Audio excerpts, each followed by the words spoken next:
Ratusan ribu orang turun ke jalan di berbagai kota di Perancis pada Kamis 18 September 2025. Mereka melakukan mogok kerja massal sebagai bentuk protes terhadap rencana pemotongan anggaran pemerintah.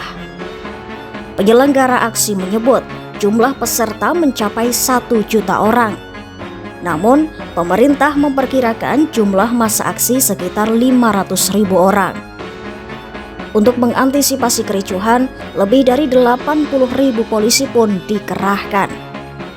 Di beberapa kota besar seperti Lyon, bentrokan bahkan sempat terjadi.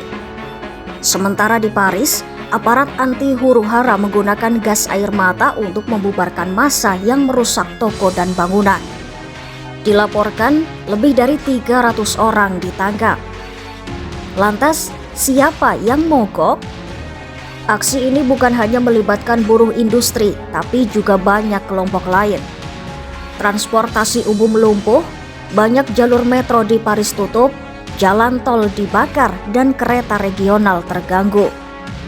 Sepertiga guru melakukan aksi mogok hingga banyak sekolah dan universitas tutup. Apoteker juga ikut serta. Akibatnya, hampir semua apotek di seluruh Perancis menutup pintu. Bahkan, perusahaan energi EDF menurunkan produksi listrik nuklir sebagai bentuk perlawanan. Artinya, dampak mogok terasa langsung pada kehidupan sehari-hari masyarakat, dari transportasi, kesehatan, hingga pendidikan. Yang jadi pertanyaan, mengapa mereka protes? Inti kemarahan publik adalah rencana pemotongan anggaran senilai 44 miliar euro. Rencana itu sebelumnya diajukan oleh Perdana Menteri Francois Bayrou dengan tujuan menekan utang publik Perancis yang sangat besar. Pemotongan itu termasuk pengurangan dana pensiun, kenaikan biaya kesehatan, dan penghapusan 2 hari libur nasional. Namun, banyak yang menilai kebijakan itu justru menyusahkan rakyat kecil. Serikat Pekerja menuntut agar orang kaya dan perusahaan besar dikenakan pajak lebih tinggi untuk menutup kesenjangan anggaran. Mereka berargumen beban krisis utang seharusnya tidak ditanggung oleh pekerja, pensiunan, dan masyarakat miskin. Selain itu, memori publik masih segar dengan kebijakan-kebijakan Emmanuel Macron sebelumnya yang dinilai merugikan, seperti kenaikan usia pensiun dan pajak bahan bakar yang sempat memicu protes rompi kuning. Iya, protes ini muncul hanya seminggu setelah Francois Bayrou dipaksa mundur lewat mosi tidak percaya. Bayrou digantikan oleh Sébastien Lecornu, sekutu dekat Presiden Macron. Namun, penunjukan ini bukannya menenangkan situasi, justru memicu kekecewaan baru. Banyak orang menganggap Lecornu hanya akan melanjutkan kebijakan lama. Kini, Lecornu pun menghadapi tantangan berat. Ia harus merancang anggaran yang bisa diterima parlemen yang terpecah menjadi 3 blok besar, yaitu kubu kiri, kanan, dan sentris. Jika gagal, ia bisa bernasib sama seperti 2 pendahulunya. Lantas, apa yang akan terjadi selanjutnya? Serikat Pekerja menegaskan mereka tidak akan berhenti sebelum pemotongan anggaran benar-benar dibatalkan.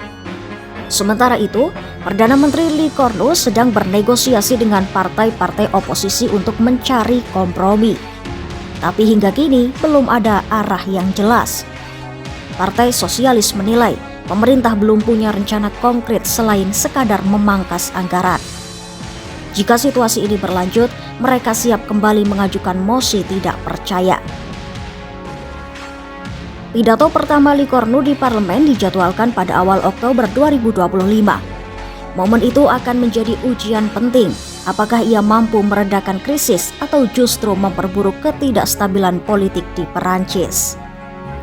Di lain sisi, pemerintah bersikap keras. Menteri Dalam Negeri Bruno Retailleau memperingatkan polisi untuk menindak tegas atas pelanggaran sekecil apapun. Sementara tokoh oposisi kiri Jean-Luc Mélenchon mengimbau agar demonstran tetap disiplin dan tidak terjebak dalam kekerasan. Iya, protes besar yang melibatkan buruh, guru, mahasiswa hingga apoteker ini menunjukkan kemarahan publik yang meluas. Bagi banyak orang, persoalan bukan sekadar soal anggaran, tetapi juga soal keadilan sosial, siapa yang harus menanggung beban krisis, rakyat kecil atau orang kaya. Dengan tekanan politik yang semakin besar, masa depan pemerintahan Macron dan Perdana Menteri barunya akan sangat ditentukan oleh bagaimana mereka merespon tuntutan rakyat.